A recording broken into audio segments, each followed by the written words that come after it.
Okay, so in this video, we're going to talk about protein. So protein is a macronutrient and it rebuilds and repairs tissue. So as a general guideline, the amount of protein that is required on a daily basis is 0.8 grams per kilogram of body weight. Now that is a very low figure. I would never really recommend anyone have that low of protein per day. If you're physically active, or if you're training or you're participating in sports, it's going to be much higher than that. As a sort of general recommendation, I would go as low as 1 gram per kilogram, but that is like an absolute minimum. I wouldn't say go any lower than that, especially not if you're physically active. So that would look like if you weighed 80 kilograms, then we'd be looking at 80 grams of protein as an absolute minimum.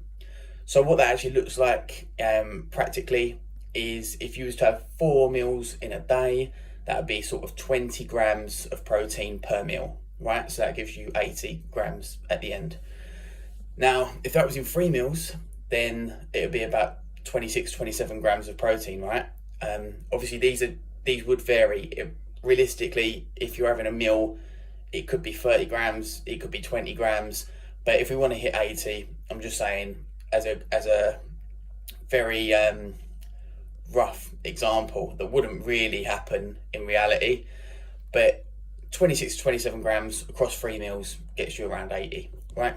Now there's 2 reasons why this could actually be more beneficial than if you was to have the 4.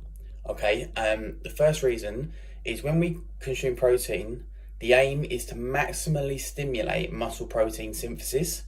So for most people, particularly adults and elderly people, basically as we get older, we require more protein to maximally stimulate muscle protein synthesis.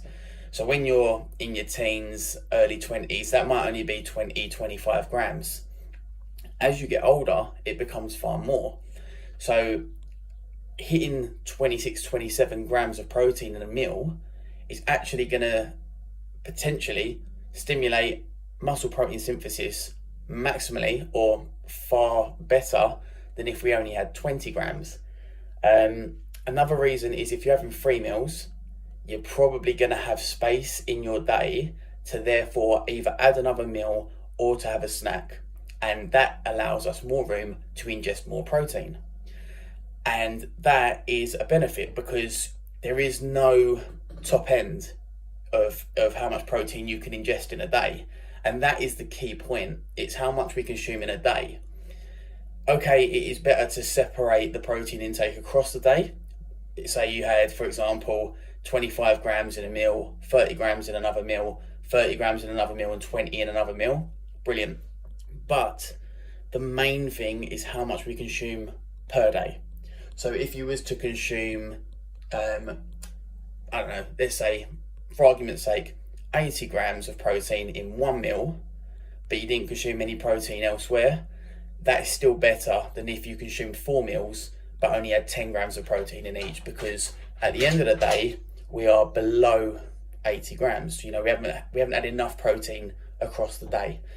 Now, if you're very physically active, or you train, you participate in sport, anything like that, the protein intake is going to be much higher, okay? 1.6 grams per kilogram is pretty much what is recommended, is pretty much what the data says, but there is no top end. Like I say, the more protein you can get, the better. Any excess will just be oxidized and excreted. So, you know, unless there is an underlying issue, like with the kidneys or anything like that, but otherwise consume as much protein as you can, because as we know, when we're training, when we're exercising, when we're active, our body is breaking down, and it's after sessions, it's after training, it's after competing that the body rebuilds and repairs, okay? And that is down to our protein intake and obviously recovery, you know, sleep and things like that. But yeah, so as far as protein goes, try to get as much as possible. Try to have enough in the servings so that we're maximally stimulating muscle protein synthesis, and try and have good quality protein. And what I mean by that is low calorie, higher protein with the essential amino acids. So protein breaks down into building blocks known as amino acids.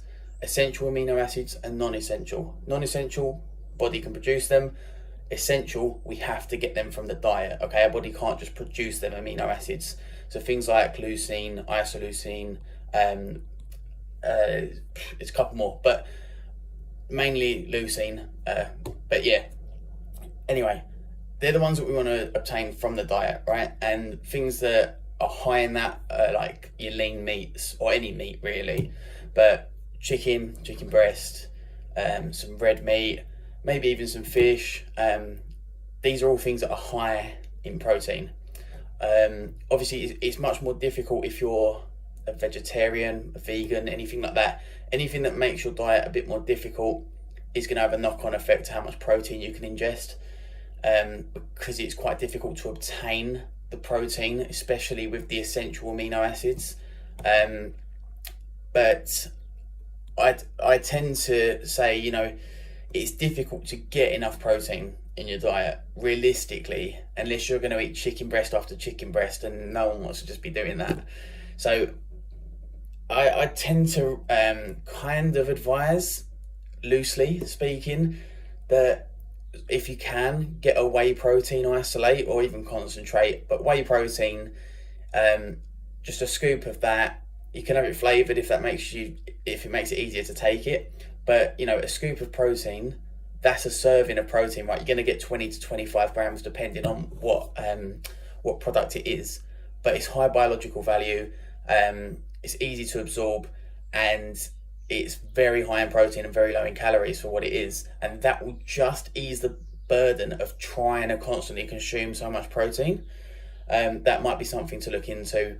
But yeah, key points with protein is try to get as much as you can in your diet, basically, and as an absolute kind of minimum, try and get 1 gram per kilogram of body weight of protein per day.